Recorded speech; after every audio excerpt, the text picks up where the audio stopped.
बिहार के लगभग हर इलाके में इंडिया टीवी की टीम्स मौजूद थी। हमारे कैमरा पर्सन्स, हमारे रिपोर्टर्स पोलिंग बूथ पर मौजूद थे। उन्होंने क्या देखा, माहौल कैसा था, लोगों का मिजाज क्या था, हवा का रुख किस तरफ उन्हें लगा, इसकी ग्राउंड रिपोर्ट हमारे रिपोर्टर्स के पास है। हम चलेंगे पटना में, वहां प्राची पाराशर मौजूद हैं, देवेंद्र पाराशर मौजूद हैं, सारण में शोएब रजा हैं, मोकामा में राजेश कुमार, दरभंगा में पवन नारा, गोपालगंज में विशाल प्रताप सिंह और दानापुर से नीतीश चंद्र, ये सब के सब इस वक्त हमारे साथ हैं। सबसे पहले प्राची, मैं आपसे पूछना चाहता हूं, आज दिन भर सबसे बड़ी चर्चा इस बात की रही कि जो महिला वोटर्स थी उनका रुझान क्या था, और लोग ये भी बता रहे कि महिला वोटर्स बहुत बड़ी तादाद में वोट देने आई, तो आपने क्या देखा? बिल्कुल, देखिए रजत जी, एक बात बिहार के चुनावों में क्लियर है कि बिहार में सरकार किसी की भी बने, उसमें डिसाइडिंग फैक्टर महिलाएं ही रहेंगी। मैं तकरीबन 1 महीने से बिहार में घूम रही हूं। बिहार का पटना का पौष इलाका हो, चाहे दरभंगा की ग्रामीण सीट हो, लालगंज का इलाका हो या फिर मुजफ्फरपुर की सीट हो, हर जगह महिलाएं 2 बातों की चर्चा जरूर करती हैं, और वो चर्चा है महिला सिक्योरिटी की, वो चर्चा है 10,000 रुपए उनके खाते में आए हैं या नहीं आए हैं। इस वक्त मैं पटना में मौजूद हूं, रात के 9 बज चुके हैं, अभी भी सड़कों पर स्कूटी पर जाती हुई महिलाएं हमें नजर आती हैं। रात में देर रात तक महिलाएं अपनी शॉप्स पर काम करती हुई नजर आती हैं, और ये महिलाओं के बीच में चर्चा का विषय है। वो ये बात करती हैं कि हमें ऐसा ही माहौल चाहिए। वो महिलाएं ये बात करती हैं कि हमें सुरक्षित रहना है, हम सड़कों पर कम से कम बाहर निकल रहे हैं तो हमें ये महसूस नहीं होता कि हम घर पहुंचेंगे तो ऐसा तो नहीं हमारे साथ कुछ अनहोनी हो जाएगी। जो दूसरा मुद्दा है वो है 10,000 रुपए उनके खाते में आए कि नहीं आए। महिला इस बात की खूब चर्चा करती हैं रजत जी कि उनके खाते में आए हैं, पड़ोसी के खाते में आए हैं, या उनके खाते में नहीं आए हैं, आने वाले हैं। तो ये एक योजना है जिसका लाभ सरकार को हो सकता है। तीसरी बात यह है, जब आप ग्रामीण इलाकों में जाएंगे और महिलाओं से बात करेंगे तो वो ये कहती हुई सुनाई पड़ती हैं कि जो खाने को देगा ना, हम उसी को तो ना वोट देंगे, जो हमें खाने के लिए देगा, जो हमें राशन देगा, जो हमारी मदद करेगा, हम उसको वोट देंगे। तो ये 3 ऐसे फैक्टर हैं जिन पर महिलाएं चर्चा भी करती हैं। और आज जब पोलिंग बूथ्स पर हम घूम रहे थे तो हमने देखा कि पुरुषों के मुकाबले महिलाओं की तादाद ज्यादा थी, लंबी लंबी लाइनें थी। महिलाएं कुछ बात कर रही थीं, कुछ महिलाएं थीं जो बात करने में थोड़ा संकोच कर रही थीं, लेकिन जितना भी हमने उनको पढ़ने की कोशिश की, उनसे बात करने की कोशिश की, महिलाएं यही कहती हुई नजर आई कि हम सुरक्षा को अपनी प्रायोरिटी पर रखेंगे, हम विमेन सिक्योरिटी को अपनी प्रायोरिटी पर रखेंगे। आज मैं महुआ, राघोपुर और लालगंज की सीटों पर घूम रही थी, कतारों में महिला लगी हुई थी। प्रश्न हमने उनसे यही किया कि क्या सरकारी योजनाओं का फायदा आपको मिला, तो महिलाओं का आंसर था हाँ। हमने उनसे पूछा कि जब आप सड़कों पर बाहर निकलती हैं तो आपको डर तो नहीं लगता, उनका आंसर था नहीं। जब हमने उनसे पूछा कि आप कब तक सड़कों पर बाहर रह जाती हैं तो उन्होंने कहा कि अब तो आराम से 10-11 बजे तक हम अपना काम पूरा करके घर जाते हैं, कोई फोन करके ये नहीं पूछता हमसे कि भाई आप कितनी देर हो गई, आप अभी तक घर क्यों नहीं लौटी हैं। तो ये तमाम बातें हैं रजत जी जो महिलाओं के जहन में है, और इसीलिए कहा जा रहा है कि महिला डिसाइडिंग फैक्टर है, और महिला खुलकर अपनी वोट भी दे रही हैं और अपने घरों से बाहर भी निकल रही है। प्राची, मैं रोज आपको देखता हूं डिबेट करते हुए, लोगों के पास जाते हुए, बात करते हुए। आपने बहुत मेहनत की, लेकिन अभी बहुत बड़ी चुनौती और आपके सामने बाकी है। लेकिन आपने जो महिलाओं के बारे में अंदाजा दिया उससे जाहिर है दर्शकों को फायदा होगा।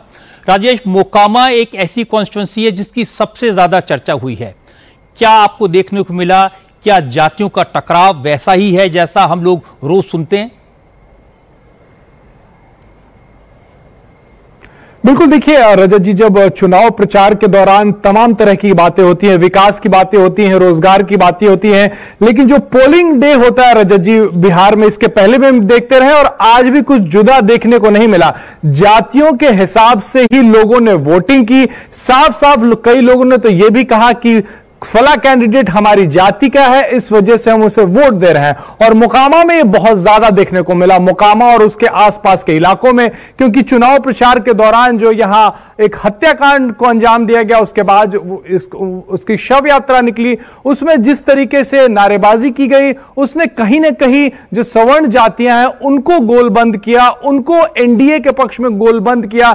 ये यहां पर नजर आ रहा है। और सिर्फ मोकामा की बात नहीं करें, मोकामा मोकामा से बगल में बाढ़ है, अगर टेघरा है, साथ ही बेगूसराय है, मटिहानी है, इन सब इलाकों में जितना मैं घूमा उससे ये समझ में आया कि जातियां जो हैं वो गोलबंद हो रही हैं। अगर हम दूसरी जातियों की बात करें, यादव जाति की बात करें, या फिर मोकामा में धानुक जाति पर सबकी नजर थी, वो इस बार बढ़ती हुई नजर आ रही हैं। और वो उसी को लेकर बहुत चुनाव प्रचार था कि आखिर धानुक जाति किसके तरफ जाएगी। तो जातियां गोलबंद हुई हैं, इसमें कोई दो राय नहीं है। लोग खुल के इसके बारे में बात कर रहे थे, और खासकर सवर्ण जातियां इस हत्याकांड के अलावा वो जंगल राज जो पुराना राज था लारू राबड़ी का, उसे वो नाम देते हैं और उसका जिक्र करते हैं। और तेजस्वी के तमाम वादों का जब जिक्र होता है तो वो कहते हैं कि उनके पिताजी का राज हमने देखा है, इस वजह से उन पर भरोसा नहीं होता है। तो सवर्ण जातियां ये कहती हुई नजर आ रही हैं।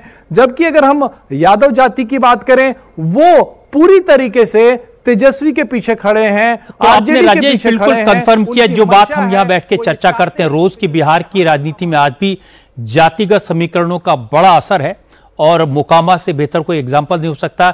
शोएब, सारण में क्या हालचाल है? हर आदमी बात कर रहा है जो बिहार का मुस्लिम वोटर है वो कहां जाएगा?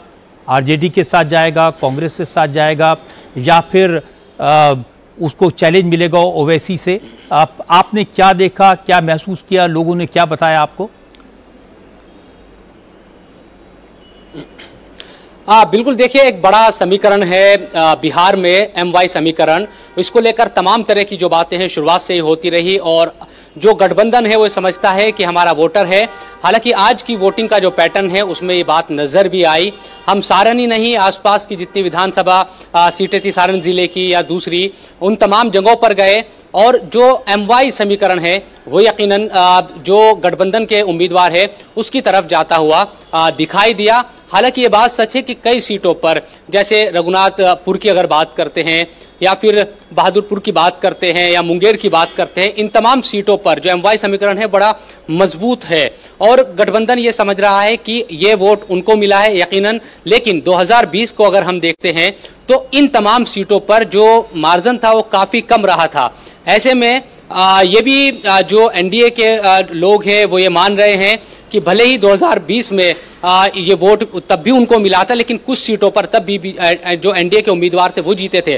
तो अगर वो सिलसिला परंपरागत तरीके से चलता भी है तो उनको इन सीटों पर थोड़ा सा भी अगर वोट दूसरे लोगों का मिलता है, यानी पिछड़ी जाति का, तो इसको निकाल सकते हैं। इसके अलावा 2-3 सीटें ऐसी है जहां फ्रेंडली फाइट की बात कांग्रेस और CPI करती हुई दिखाई दी। उसमें बिहार शरीफ भी है एक सीट, तो वहां पर अगर देखें तो वहां सीधे तौर पर वोट बढ़ता हुआ दिखाई दिया दोनों तरफ, CPI की तरफ भी, कांग्रेस की तरफ भी, और इसका सीधा जो फायदा है वो NDA को मिलता हुआ दिखाई दिया। असदुद्दीन ओवैसी की जहां तक बात है तो 121 सीट जो जिन पर आज वोटिंग हुई है वहां पर बहुत ज्यादा असर असदुद्दीन ओवैसी का यहां पर नजर नहीं आया, क्योंकि सीमांचल का जो इलाका है जहां पर पिछली बार उन्होंने 5 सीटें जीती थी जो MIM ने, वहां 11 तारीख को चुनाव है, हो सकता है कि वहां ज्यादा असर हो, और वहीं पर एक तरीके से कैंप किए हुए हैं इन दिनों असदुद्दीन ओवैसी। आप कह रहे हैं कि जो सीमांचल में है वहां पर मुस्लिम बहुल इलाके हैं और वहीं पर ज्यादा असर होगा, ओवैसी वहीं पर ज्यादा टक्कर दे रहे हैं। बहुत दिन से हमने देखा है वहीं कैंप किए हुए हैं।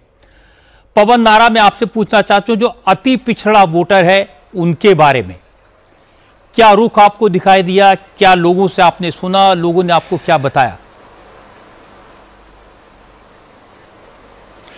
जी रजत जी, बिल्कुल अति पिछड़ा वर्ग, कुर्मी, कोयरी, कानू, बिंद, केवट, निषाद, ये सारी वो 12 सब कास्ट हैं जो EBC में आती हैं। अब की बार EBC को डेंट करने के लिए निषाद पार्टी जो है VIP, उसको महागठबंधन ने अपने साथ लिया था। हमने एक बात देखी कि EBC ग्रुप में आज भी निर्विवाद तौर पर नीतीश कुमार का चेहरा उनके सामने रहता है।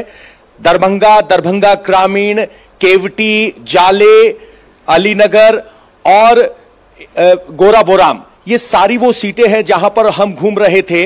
गोराबोराम का खास तौर पर यहां जिक्र करना चाहूंगा, यहां पर VIP और RJD आमने सामने हो गए थे और अंत में मुकेश साहनी ने अपने भाई को पीछे हटने के लिए कहा।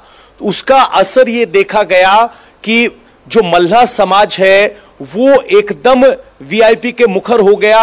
आरजेडी और महागठबंधन के मुखर हो गया और कहा कि आपने यहां सरेंडर कर दिया, वो नाराजगी थी और वहां पे लोग स्पष्ट कहते नजर आए, कमल, नीतीश कुमार, कोई मुद्दा नहीं, इन्होंने सरेंडर कर दिया।